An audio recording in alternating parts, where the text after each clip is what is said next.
চোখের কাপড় খুলে ফেলো। আমি 100 জন মানুষকে পৃথিবীর সব থেকে বড় ট্র্যাপে আটকে রেখে দিয়েছি। সিলিংটা নামাও। আর এটা হলো বিশাল 5টা ট্র্যাপের মধ্যে প্রথম, যেমন এই বিশাল পেন্ট বল ওয়্যার জোন অথবা এই ডায়াবলিক্যাল স্পিনিং মেশিন। সবকটাই ডিজাইন করা হয়েছে কন্টেস্ট্যান্টদের কঠিন পরীক্ষার মুখে ফেলতে। শেষে যে টিকে থাকবে সে জিতে নেবে এই দুর্দান্ত ট্রফি। নোলান, ট্রফিটা যেন নষ্ট না হয়। অবশ্যই এগুলো আসল স্পাইক নয়, কিন্তু প্রথম ট্র্যাপটা পার করতে হলে তোমাদের সেটাই ভাবতে হবে, কারণ সিলিং ভেঙে পড়ার আগে যদি তুমি নিজেকে হুক খুলে ঘর থেকে বের না করে দাও তাহলে তুমি কম্পিটিশন থেকে এলিমিনেট হয়ে যাবে। বেরো, স্পাইকগুলো ভেতরে আসছে। দেখা যাক কে প্রথমে বেরোতে পারে।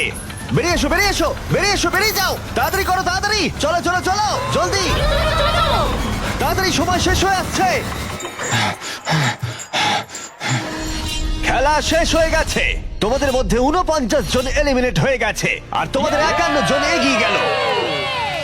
আর 4টে ট্র্যাপ বাকি আছে, আর এর পরেরটা তোমরা বিশ্বাস করতে